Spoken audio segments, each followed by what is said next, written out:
Hello, I Sandeep Kumar welcome you all to my YouTube channel excellent economics. आज के इस video में हम लोग सीखेंगे चेन रूल ऑफ डिफरेंशिएशन होता क्या है। अब तक डिफरेंशिएशन में दोस्तों हम लोग बहुत सारे मेथड सीख चुके हैं और वो जो पहला मेथड है वो था बेसिक या फिर फंडामेंटल, जो फॉर्मूला बेस्ड है वो मेथड था। दूसरी बात है कि एडिशन सब्ट्रैक्शन रूल, जिसको कि सम और डिफरेंस रूल भी कहा जाता है। तीसरा है ये प्रोडक्ट रूल और चौथा है क्वोशिएंट रूल। आज का जो लास्ट टॉपिक है हमारा, जो डिफरेंशिएशन का जो 5 मेथड्स हम लोग सीखना था, उसमें से जो 5वां और जो लास्ट टॉपिक है उसको बोला जाता है चेन रूल। चेन रूल जानने से पहले ये मैं आप लोगों को दोस्तों ये बताना चाहूँगा कि जिन लोगों ने भी मेरा पहले का वीडियोस नहीं देखा है, वो अगर मेरा पहला वीडियोस अगर देख लेंगे तो आप लोगों को ये वीडियोस ज़्यादा बेहतर समझ में आएगा। मेरा ये पहले का वीडियोस आप लोगों को देखने के लिए आप मेरा चैनल सब्सक्राइब कर लीजिएगा और उसमें जो मेरा प्ले लिस्ट है उस प्ले लिस्ट में आपको डिफरेंशिएशन फॉर इकोनॉमिक्स के टाइटल के अंडर में आपको सारे डिफरेंशिएशन के लेक्चर्स आपको मिल जाएंगे। तो आइए दोस्तों शुरू करते हैं। चेन रूल आखिर में होता क्या है। सबसे पहली बात, चेन होता क्या है। चेन रूल जानने से पहले हमें ये जानना पड़ेगा कि चेन रूल होता क्या है। तो सबसे पहले चेन जानने के लिए मैं आप लोगों को एक चेन दिखाना चाहता हूँ। चेन क्या होता है, ये कुछ इस टाइप का होता है। ये नॉर्मल आप लोगों को याद आ गया होगा, जो आप लोग ट्रेन की सफ़र करते हैं या फिर बस में बहुत लंबा सफ़र करते हैं, जो अपने लगेज को बांधने के लिए चेन का इस्तेमाल करते हैं। चेन एक्चुअल में होता क्या है। चेन अगर आप ध्यान से देखिएगा तो एक लिंक दूसरे से जुड़ा हुआ है, एक दूसरे से जुड़े होना, यही आज का हमारा टॉपिक है। चेन का मतलब होता है एक दूसरे से जुड़ा हुआ, एक दूसरे से लिंक। और जब भी एक दूसरे से लिंक होता है और तब वैसे में जब हम लोग डिफरेंशिएशन का जो प्रोसेस करते हैं, जो आकलन का हम लोग विधि इस्तेमाल करते हैं, उसी को हम लोग बोलते हैं चेन रूल ऑफ डिफरेंशिएशन। तो आइए दोस्तों हम लोग सीखते हैं कि चेन रूल एक्चुअल होता क्या है, चेन रूल उसको अप्लाई कब करते हैं और चेन रूल एक्चुअल में करते कैसे हैं। फॉर एग्जाम्पल, अब तक जो हम लोग सीखते आए थे y is equal to function of x। अब तक जो 4 मेथड हम लोग सीखे थे, y हमेशा एक फंक्शन ऑफ x रहता था। फॉर एग्जाम्पल, अगर y is equal to x square, तो हम लोग को पता है कि x में जब जब चेंजेस होगा तब तक y में भी चेंजेस होगा। x अगर 1 होगा y 1 होगा, x अगर 2 होगा y 4 होगा, x अगर 3 होगा y हमारा 9 होगा। ये तो बहुत सिंपल था, इसमें एक दूसरे से बस एक लिंक है। लेकिन अगर y is equal to x to the power e to the power x है, तब क्या होगा। क्योंकि अगर यहाँ पे x चेंज होगा तो y तो चेंज होगा, लेकिन एक्चुअली में x का जो वैल्यू है वो किस पे डिपेंड कर रहा है, ex। अब यहाँ हमारा चेन वाला कॉन्सेप्ट आ जा रहा है, क्योंकि ex में जो चेंजेस होगा उसके कारण x का वैल्यू में चेंज होगा और x में जो चेंजेस होगा तो वो y में चेंज होगा। दूसरी बात, ये तो एक दूसरा कॉन्सेप्ट है कि y x पे डिपेंड कर रहा है और x किसी और पे डिपेंड कर रहा है, ये तो एक चेन हो गया। दूसरी बात, जब हम लोग को डिफरेंशिएशन करना है तो हम लोग को पता है कि y और x के बीच में हम लोग डिफरेंशिएशन करते हैं। अब इस तरह का जो फॉर्मूला है वो हमने अभी तक चारों मेथड में नहीं सीखा है। अगर ये होता x टू द पावर 2 होता, 3 होता, माइनस में होता, फ्रैक्शन में होता तो कर सकते थे। लेकिन आप लोग को याद होगा कि इस तरह का जो फ्रैक्शन में आया था उस तरह का क्वेश्चन हमने नहीं किया था। लेकिन अगर इस तरह का अगर क्वेश्चन आ जाता है तब क्वेश्चन कैसे सॉल्व होगा। तो इस तरह का जब क्वेश्चन आ जाता है दोस्तों, तो आप लोगों को चिंता करने की ज़रूरत नहीं है, आप लोगों को घबराने की ज़रूरत नहीं है। अगर इस तरह का क्वेश्चन आता है तो हम लोग क्या करेंगे, ये जो चीज़ है इसको हम लोग क्या मान लेते हैं, t मान लेते हैं, ठीक है। और अब इसको t मानने के बाद हम लोग एक तरह से क्या लिख सकते हैं, y is a function of x और x is a function of t। बोलने का मतलब है y x के साथ जुड़ा हुआ है और जो x है वो t के साथ जुड़ा हुआ है, और जब ये इसके साथ जुड़ा है, ये इसके साथ जुड़ा है, तो ऑटोमेटिकली ये दोनों आपस में जुड़े हुए हैं, एक लिंक की तरह, एक चेन की तरह। तो इस तरह का प्रॉब्लम को सॉल्व करने के लिए, इस तरह का क्वेश्चंस को ये सॉल्व करने के लिए जो प्रोसेस हम लोग अप्लाई करते हैं, जो विधि हम लोग अप्लाई करते हैं, उसी को हम लोग बोलते हैं चेन रूल। ठीक है, अब आइए अब एग्जाम्पल के साथ सीखते हैं कि चेन रूल का क्वेश्चंस को कैसे किया जाता है।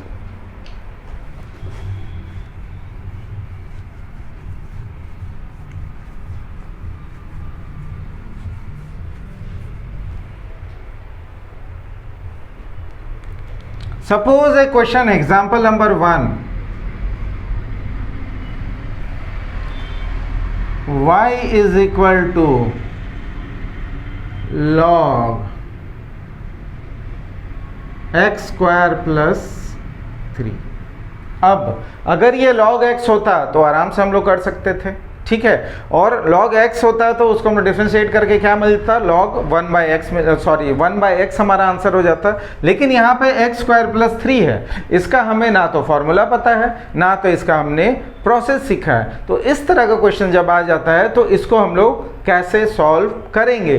तो ये सॉल्व करने का तरीका है कि जो भी चीज़ हमारा मुश्किल कर रहा है, जो भी चीज़ हमारा रास्ते में एक रोड़ा डाल रहा है, एक अड़चन डाल रहा है, उसको हम लोग क्या मान लेते हैं, टी मान लेते हैं। ठीक है, तो हम लोग क्या करेंगे, let x square plus 3 is equal to t. Hindi में अगर लिखे तो हम लोग बोलते हैं कि माना x square plus 3 is equal to t के बराबर है। अब तो हमारा नया जो हमारा फलन हो गया है वो क्या हो जाएगा, टी के रूप में हो जाएगा। इसको हम लोग क्या लिखेंगे, लॉग टी।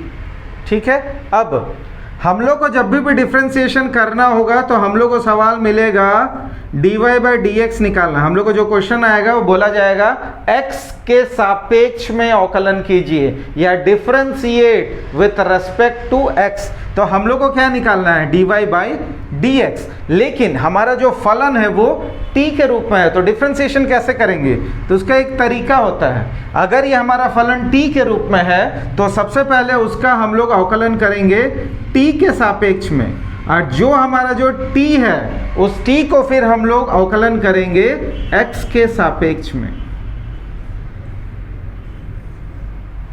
ठीक है, अगर इसको आपको दूसरे तरीके से समझना है, हम लोग को निकालना है dy बाई डी एक्स। और कभी भी हम लोग को मैथ्स में एक चीज़ है कि जो चीज़ लाने के लिए हम लोग कुछ मैनिपुलेट कर सकते हैं, आप डिवाइड कर सकते हैं, मल्टीप्लाई कर सकते हैं। तो यहाँ हमने dy को यहाँ पे एक डिवाइड कर दिया है और यहाँ पे हमने इसको ऊपर रख दिया। मैथ्स के ऑपरेशन के हिसाब से अगर इसको कट करें, इसको कट करें तो हमें वापस क्या मिल जाएगा, dy बाई डी एक्स, मतलब LHS is equal to RHS। और हमें एक्चुअल में क्या चाहिए था, हमें चाहिए था dy बाई डी एक्स। तो ये तो एक तरीका है, मैंने आपको आसानी के लिए समझाया था, हालांकि उसको एग्जाम में कट नहीं करना है, क्वेश्चन में कट नहीं करना है। आपको ये क्या समझना है, आपको निकालना क्या है आंसर में, dy बाई डी एक्स। तो हमें निकालना है dy बाई डी एक्स। और ये जो फॉर्मूला अभी मैं ग्रीन में लिख रहा हूँ इसको आपको 100% याद करना है। आपको क्या करना है, पहले आपको t के सापेक्ष में आपको अवकलन करना है, विथ रेस्पेक्ट टू t आपको डिफरेंशिएट करना है, इन टू, डॉट का मतलब इन टू, आपको जो t है उसको आपको x के रूप में डिफरेंशिएट करना है। अभी कर लेते हैं, आपको पता चल जाएगा, टेंशन लेने की जरूरत नहीं है क्या हो रहा है। ठीक है, y हमने अभी क्या लिखा है, यहाँ पे t है, यहाँ पे t है। कभी भी डिफरेंशिएशन करना है तो हमको पता है कि जो ऊपर में होना चाहिए नीचे भी वही होना चाहिए। तो y यहाँ पे हम लोग को t के रूप में लिखना है। तो y यहाँ t के रूप में क्या है, log t। तो यहाँ पे लिख देंगे d log t divided by dt।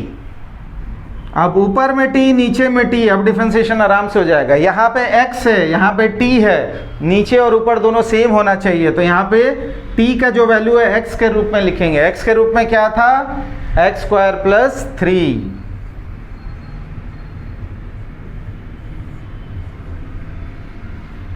ठीक है, अब ये डिफरेंशिएशन करने के लिए तैयार है। अब क्या करेंगे, अगर log x और नीचे में dx होता था तो क्या करते थे, 1/x होता था, डायरेक्ट फॉर्मूला पे है। यहाँ पे log t है और नीचे में dt है तो क्या करेंगे, 1/t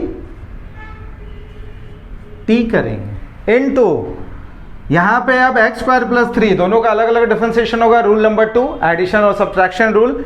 एक्स स्क्वायर का डिफरेंशिएशन क्या होगा, 2 आ जाएगा नीचे और x से 1 माइनस होगा और वहाँ पे 1 लिखने की ज़रूरत नहीं है। 3 का डिफरेंशिएशन क्या होगा, 0 होगा, लिखने की ज़रूरत नहीं है। अब जब डिफरेंशिएशन कंप्लीट हो गया है तो t का जो वैल्यू है वो क्या लिखेंगे, जो था, जो हम माने थे। t का वैल्यू क्या माने थे, एक्स स्क्वायर प्लस 3, तो यहाँ पे x square plus 3 into 2x। ठीक है, अब हमारा डिफरेंशिएशन कंप्लीट। अब यहाँ पे मैं आंसर लिख दे रहा हूँ, क्या लिखेंगे, therefore dy by dx is equal to 2x divided by x square plus 3। This is the answer. ठीक है, टेंशन लेने की जरूरत नहीं है, बहुत आसान तरीका है, बिल्कुल टेंशन नहीं लेना, बस एक प्रोसेस याद करना है। क्या प्रोसेस याद करना है आपको, ये वाला फॉर्मूला बस आपको याद रखना है चेन रूल में। ठीक है, चेन रूल में हालांकि 2, 3, 4 फंक्शन भी हो सकते हैं, सिंप्लिसिटी के लिए हम लोग ओनली 2 ही फंक्शन लिए हैं। एक सिंपल से चेन लिए हैं, एक कड़ी और दूसरे कड़ी से कैसे लिंक है वो सारी चीजें हमने यहाँ पे लिया है।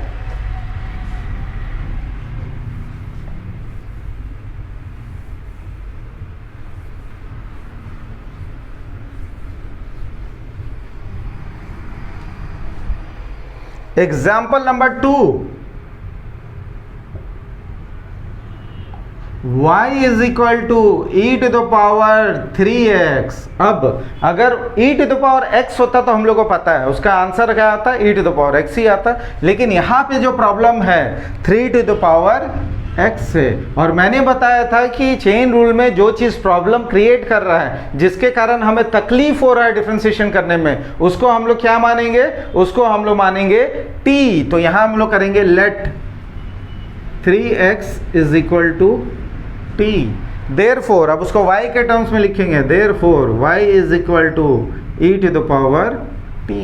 अब हम लोग को क्या निकालना है, डिफरेंशिएशन, और क्या निकालना है विथ रिस्पेक्ट टू x। तो dy by d x is equal to, formula लिख देंगे जो बताया था, एक बार t के रेस्पेक्ट में करेंगे और फिर x के रेस्पेक्ट में करेंगे। ये फॉर्मूला अगर लिख लिए तो आधा काम आपका ऐसे ही बन गया। ठीक है, अब y के जगह में लिख देंगे जो y हम लोग का था, क्या है, e to the power t divided by dt। और dt x से नीचे, तो यहाँ पे t के जगह में लिखेंगे x के रूप में। क्यों, क्योंकि नीचे x है, जब भी यहाँ नीचे x रहता है तो जो फलन है ऊपर में हम लोग को x के रूप में ही लिखना पड़ेगा। तो यहाँ पे क्या लिखेंगे, 3x। ठीक है, क्योंकि t किसको माने हैं, 3x को माने हैं, और यहाँ पे होगा dx। अब हम लोग डिफरेंशिएशन करने के लिए तैयार हैं। अब डिफरेंशिएशन करेंगे कैसे, अगर यहाँ पे e to the power x होता और यहाँ पे dx होता तो आंसर क्या होता, वही होता जो वहाँ पे लिखा हुआ, मतलब कि e to the power x होता। तो यहाँ पे e to the power t है और यहाँ पे dt है, तो आंसर क्या होगा, e to the power t होगा। अब यहाँ पे 3x है और dx है, तो 3x का डिफरेंशिएशन क्या पता है, x का डिफरेंशिएशन हो जाता है 1, या फिर x के साथ जो भी कांस्टेंट रहता है आंसर हमेशा वही बचता है। तो यहाँ पे आंसर क्या होगा, 3। अब डिफरेंशिएशन कंप्लीट हो गया है। अब t का जो वैल्यू है वो वहाँ पे हम लोग डाल देंगे, 3 को इस तरफ लिख देंगे, 3 e to the power t का वैल्यू क्या था, 3x। यही है हमारा आंसर।